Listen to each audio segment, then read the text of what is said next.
Welcome back, everybody. Our next guest is the Executive Director of Circle of Color Community, and he joins us for a look at the work towards education. We welcome Isaiah Jefferson to the show. Yes, sir. Isaiah said he used to listen to me at the 107.5 WBLS. He said he listened to me all his life. I said, yeah, we're the same age. What are you talking about? Absolutely, absolutely. Well, we do this wonderful thing here on Bronxnet. We create the awareness. A lot of people come down and, get a chance to, instead of doing like a 30-second or a 60-second public service announcement, they get a chance to really let it all out and let people know we're open. That's right, that's right. And we get a chance to work with some wonderful people. We have Helen and the whole crew backstage, like the Wizard of Oz. Don't listen to those people behind the curtain. And we have some interns and college students that work with us, and they get a chance to work with professionals. So when they go out into the world, that's right, they have already had a little touch of professionalism. Right. And that's our responsibility. Yeah. So tell us about what you do. Tell us about Circle of Community. Circles of Color Community Organization. This whole thing mixes in together. Yeah, absolutely. We started off as a business network back in 2003, I would say. And I can still remember I was a consultant at the UN at the time when I was asked to do a career day at Dwight Morrow High School in Englewood, New Jersey. Yeah. And I can still remember speaking to these about 100 kids, administrators that came out. And at the end of my talk, a student comes up and during the Q&A says, "Mr. Jefferson, thank you for your talk and very inspirational. But I got a question for you." And he says, "Will you come back?" No one comes back. A lot of people talk and they never return. There's no real follow-up in it. Right. Some people do. A lot of organizations do, but people want that. If he came up to you and asked, that means there's a need. That's right. He wants you to come back. That's the whole thing. You think about what's happening with education and the lack of, in a lot of ways. I think about doing these lectures, which that's what we were very engaged in every single week with a theme. You're the author of your own life story. What are the choices? How did you do it, Dr. Bobley? Yeah. Come tell that story in a very structured, organized way so the kids can get those key points that you made to get where you are today. Right. I have some of that stuff in the book that I put out, 7 Ways to Make the Grade. We got to come to your school and maybe absolutely. I look forward to that. And I want a copy of that book, by the way. Signed. Yeah. Okay. So what did that student say when he came up to you and said, "You know what? we need to follow up"? Well, this is what he said to me. Can you please come back? This is what he said to me. He says, "Will you come back?" And I said, "Absolutely. I'll be back if you're back next Friday." Here we go now in our 13th year without missing a week of a weekly lecture series. Every single week, a different person, different background, come in, tell their story, the choices they made to get where they are today. And the effect that has on a student, they remember those things. I say like if you come once and don't come again, they forget about it. It fades away. That's right.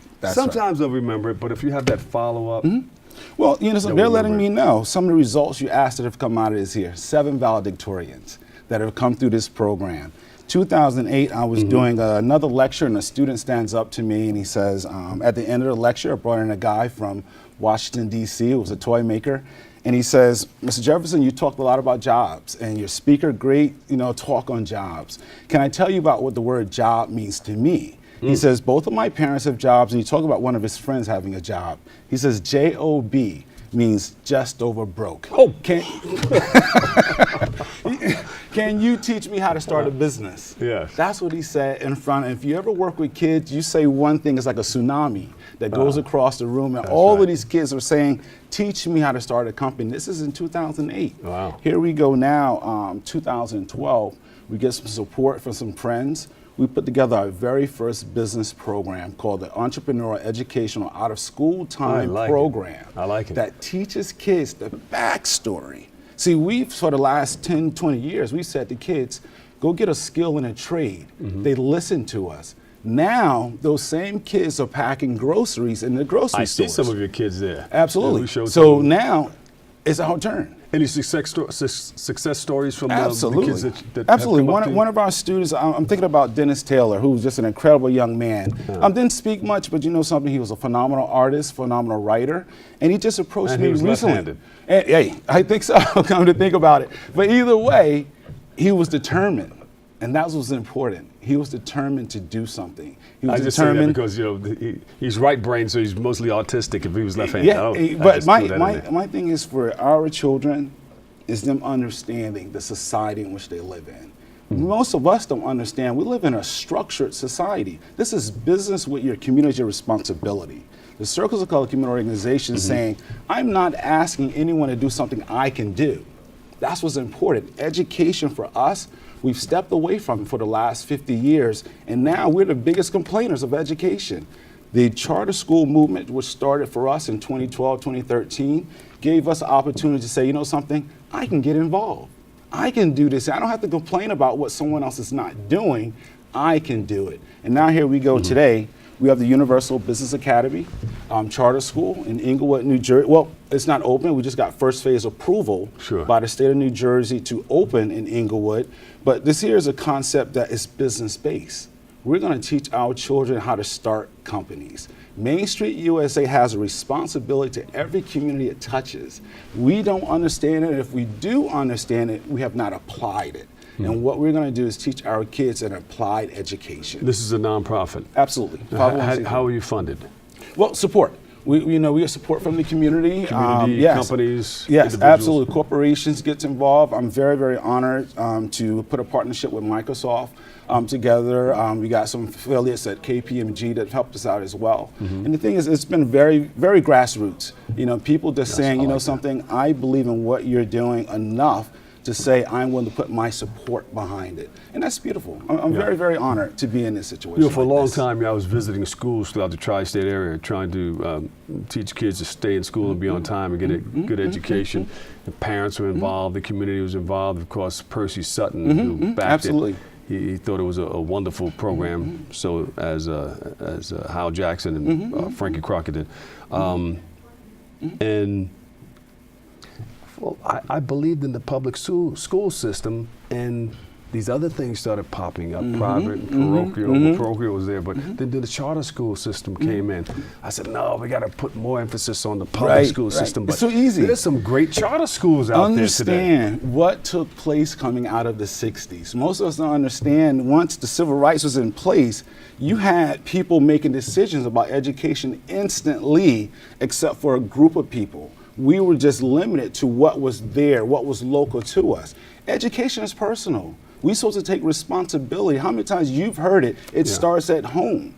And home's not just the household, it's the community at large. And that's what we have to do. We're just taking responsibility. We're just saying it's our turn. I have some great friends that own charter schools right now. And they're doing, the schools are doing great. Kids are doing great. The parents are more involved, it seems like. That's the beauty. Yeah.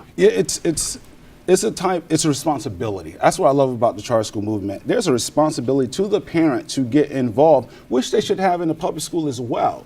But we are in a time frame that we need to teach our kids how to survive. It ain't about nothing else but saying, you got to understand this structure is business with the community as your responsibility, not the other way around. We're teaching our kids to be S Corps, C Corps, LLCs, and in other words, create jobs. Create jobs. Create jobs. Streams of income, create jobs. Streams of income. Percy Sutton taught me a great lesson about that. I'm going to wrap it up right here, but he said, you know what, when he was alive, he said, I keep about 4 or 5 businesses. If 1 or 2 or 3 fails, I'm still in business. That's right. I still have that on tape. I just want to give thanks to the Billion Foundation. Yes, indeed. Because I wouldn't be here, if it wasn't for them, taking a look at what we're doing and actually saying, how can we get involved? And that's the type of support we're looking for. Where can we go for more information? You got a website of universalbusinessacademy.org, or you can get at me directly at 201-308-3924. Isaiah Jefferson, Executive Director, Circle of Color Community. Thank you so much for stopping by. Don't go anywhere. We need to talk to you more. Unfortunately, that's all the time we have for today's show. I'd like to thank all of our guests, you for joining, for tuning in and checking it all out. And if you missed any part of today's show, you can tune into the recablecast of Open at 5 and 10 p.m. or watch anytime on the web at bronxnet.org, or you can catch an all-new episode Wednesday at 10 a.m. with our host, Darren Hyme. For all of us here at Bronxnet, thank you guys, everybody on the camera, floor managers, guys backstage in the Wizard of Oz room, Helen. Thank you guys for making it all happen. And always remember this, what you are is God's gift to you, and what you make of yourself is your gift to God. So choose your choice and let your choice control the chooser. God gave you 2 feet, put 1 foot in front of the other and step to what you need to do. I'll catch you another day, another way. I'll catch you on BLS later. Peace.